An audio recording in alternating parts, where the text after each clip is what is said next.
In today's show, we're looking back at all of the action from Thursday. Michael Bolton. Thanks, Josh. It's Michael Bolton here, and it's time for another episode of the Locked On Fantasy Basketball Podcast. Let's get to it. Let's get to it, indeed. You are Locked On Fantasy Basketball, your daily fantasy basketball podcast, part of the Locked On Podcast Network.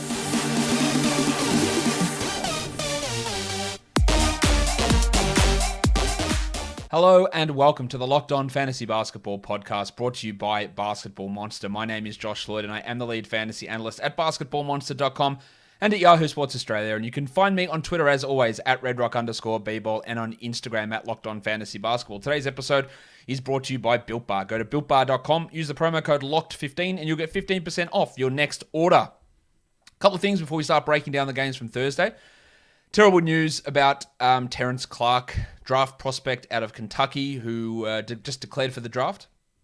Unfortunately, was killed in a car accident today.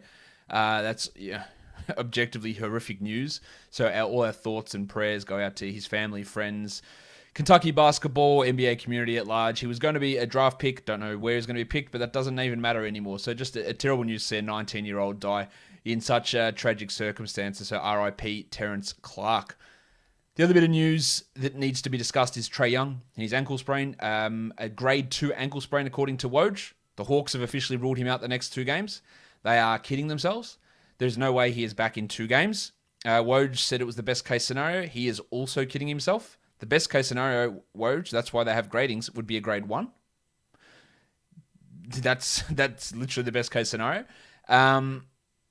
He will miss, my guess, 2 to 3 weeks. A grade 2 can be up to 4 weeks. Brandon Goodwin, I think, will be the starter. I think he's put up solid numbers when he was started for Trae Young in those couple of games he started already this year. Lou Williams gets a boost. Kevin Huerter gets a boost. Bogdanovic gets a boost. They can all be 12-team league guys. I'm less certain on Williams. I just don't think they're going to overload him with a huge amount of minutes given what he does, but he still can be an option at the back end of rosters. But all those guys are going to get a boost in their value in the short term. If you want assists, it's going to be Goodwin. If you want some scoring and threes, you're Williams, and then Huerter and Bogdanovic should be rostered anyway. But that's probably the fallout there from the Trae Young injury news. Let's now talk games. First game up, Phoenix Suns and the Boston Celtics. Phoenix 86, that is a terribly low score. The Boston Celtics 99. Chris Paul had 22, 8, and 8. He was pretty good. Not many other players were, though. Booker struggles continue. He's the 98th ranked player over the last 2 weeks. 15 points in 26 minutes, 46% shooting, a 0-0. It's been a rough year for Booker, who's the 48th ranked player this season, and obviously falling apart at the wrong time. Hopefully he can get back on track. While McCall Bridges played 45 minutes. It's a lot of minutes. 15, 2, and 4 is all right. It's not great. It's all right. I still maintain his must roster. Jay Crowder didn't play, so Cameron Johnson started, and he'd been playing all right. He did not play all right here. 8 points on 27% shooting without a 3. At least he had a steal and a block, but realistically, he's just a steals and threes streamer sort of player. Ayton was all right, but still not great. The last 2 games have been pretty poor from him. 10 and 9 in 34 minutes with a steal and a block. He had a piss-poor usage of 10%. Didn't take a free throw. That's back to the bad old DeAndre Ayton that we saw at the start of this season. Let's hope it's not a permanent regression there. But honestly, just a very lackluster performance from the Suns, who are on a road trip and on a back-to-back. So there is some level of excuse there.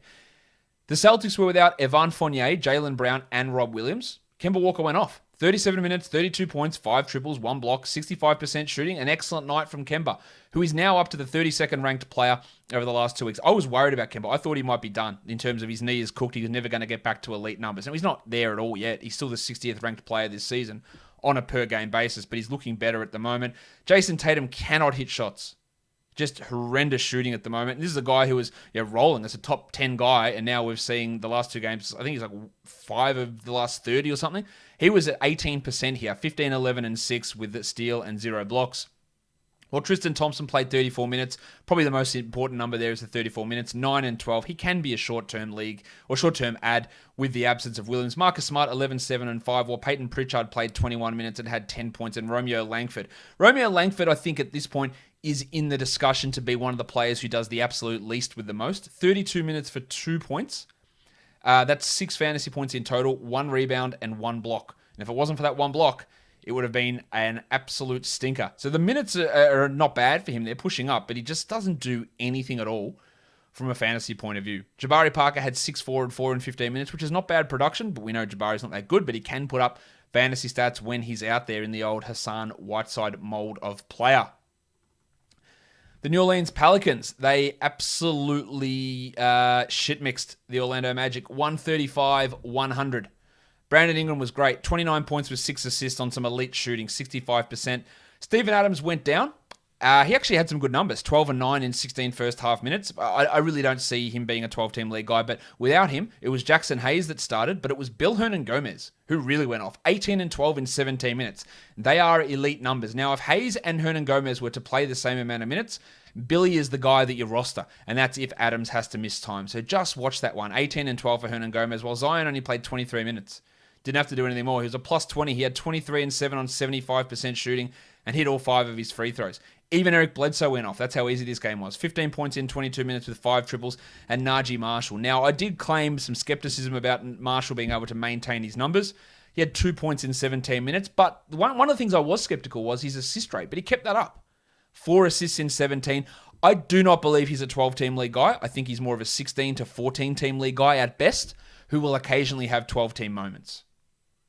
Lonzo had 6, 4, and 12, which is a solid enough game, and Kyra Lewis really struggled. 6 points on 18% shooting without a steal or a block. He has regressed a little bit in the last week or so. For the Magic, Wendell Carter Jr. was out, Terrence Ross was out, Otto Porter was out, Michael Carter-Williams was out, and James Ennis was out. I wouldn't be dropping Wendell Carter, as some people have asked me, but we got to look at Mo Bamba here. 1, 2, 3, 4, 5. It's very possible that Mo Bamba moves into the Hassan Whiteside territory soon, and that he's a guy that if he plays, he puts up stats, but he's actually not good. And I think we might be real close to that for Bamba. He 36 fantasy points, great. 17 and 12, 2 threes and 2 blocks, great.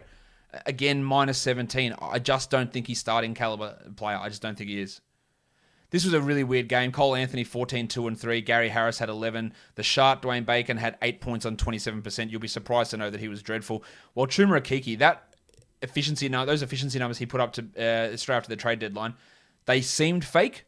They're obviously fake. 4 points on 8% shooting. Now, this is fake also. He's not an 8% shooter, but he didn't even contribute any defensive stats here, and he's outside the top 200 over the last 2 weeks. If you want to drop him, absolutely nothing wrong with that. He's not good enough to hold on to through struggles.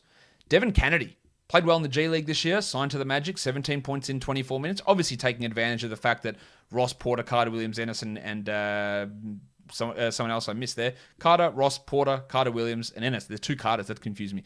Good game from Kennedy, but I wouldn't get excited too much. While Dante Hall stepped up, backup center behind Bamba with 2 blocks and 7 points, but not a guy that's going to play regularly when we have Bamba and Carter out there.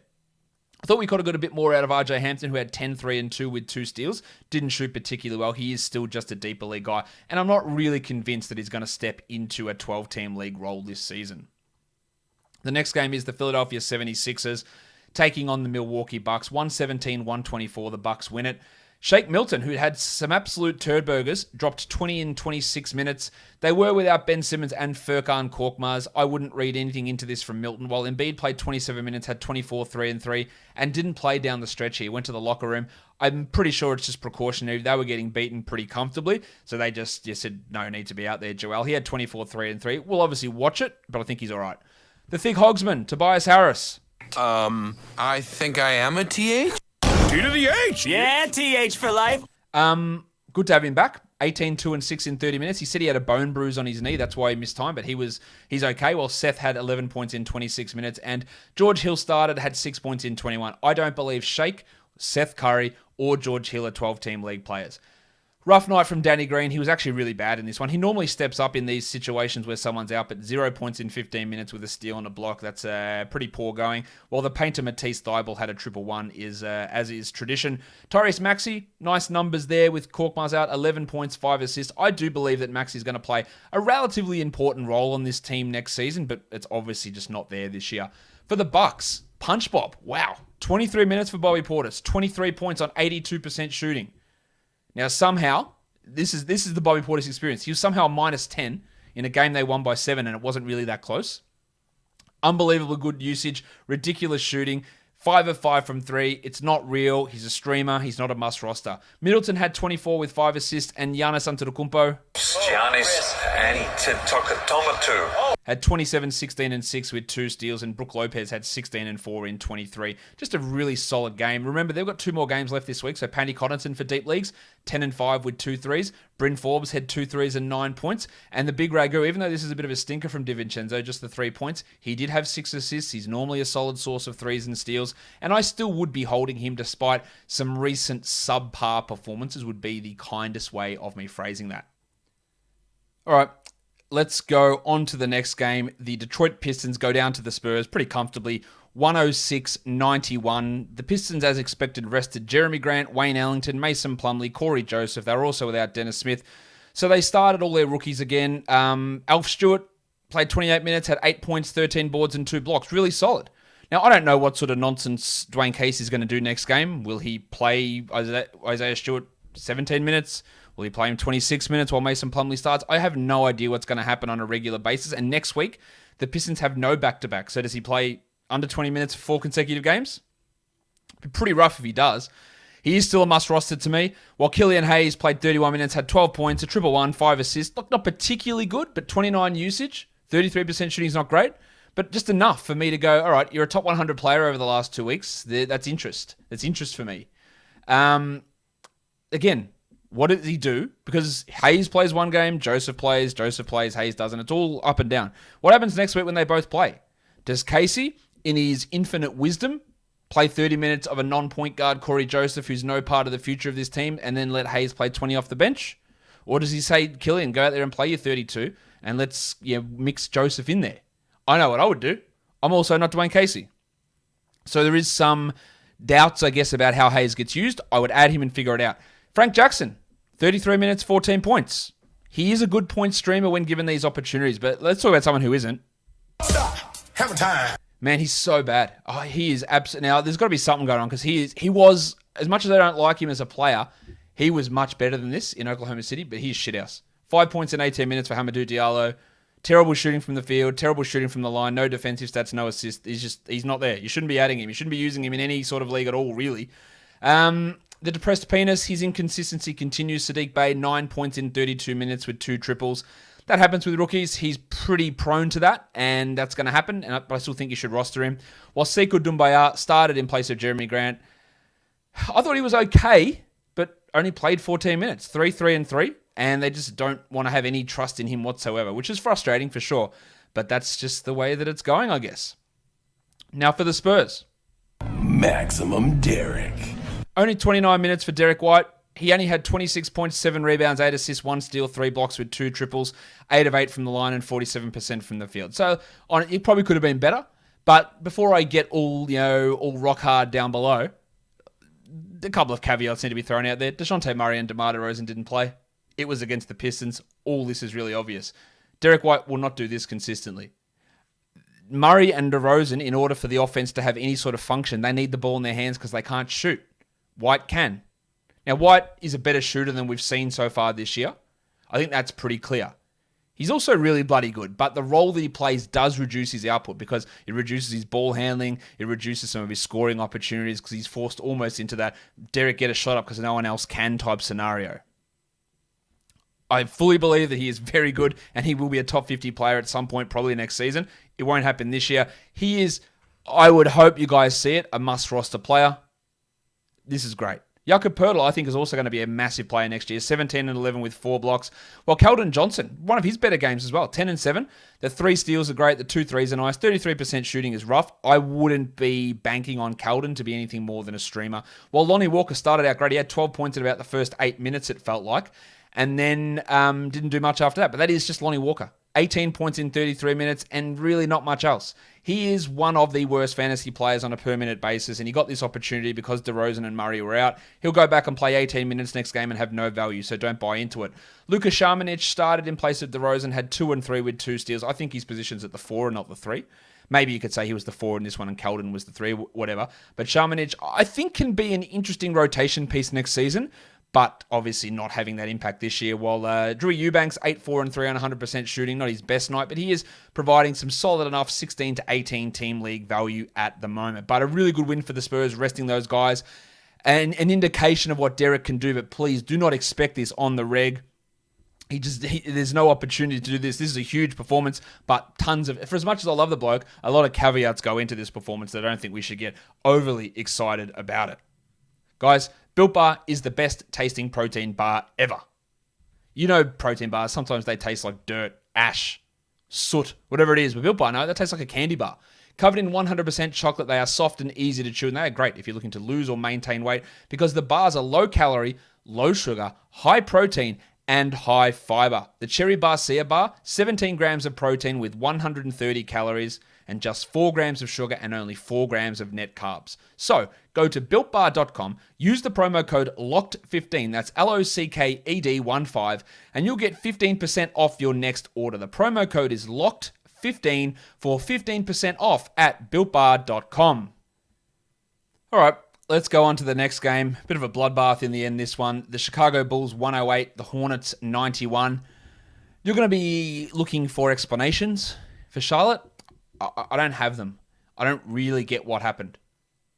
Now, normally, I think I'm a decent defender of James Borrego.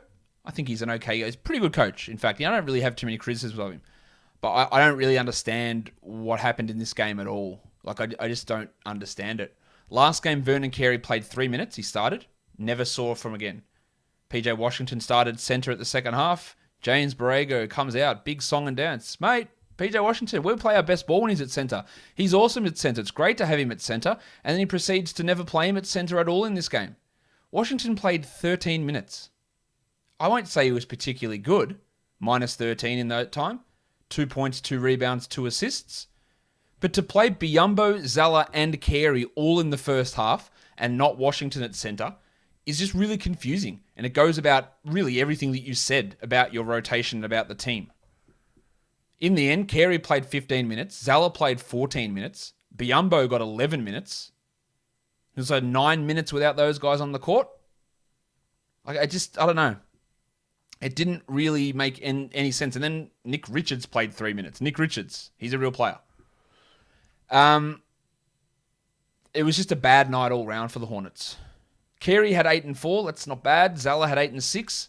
But honestly, Scott Brooks saw this and laughed and went, mate, can I actually go further than 3 centers? You played 5 of the bastards. 5 of them. He goes, man, I bet he went to Tommy Shepard and goes, Tom, just get us a couple more. 3 more centers. Just sign 3 more to 10 days. I want to play 6. I got to beat Borrego, the prick. He played 5 centers. I don't really understand what happened. It was a bad game. It was a blowout. But that's ridiculous. Don't drop Jalen McDaniels, please. 3 points in 31 minutes. That's shit. 13% shooting is bad. 5 boards, 3 assists, a steal, a 3. Played 31 minutes. Still got 2 games this week. Let's hold it. Bridges had 13, 5, and 3. Rozier had 11, 3, and 8. Didn't hit shots, while Devontae Graham was a horrendous minus 23.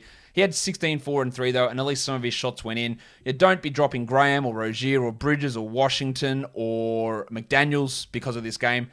Cody Martin, only 18 minutes. Caleb played 25. It's very hard to get an understanding of what on earth happened with this rotation. Just really confusing stuff.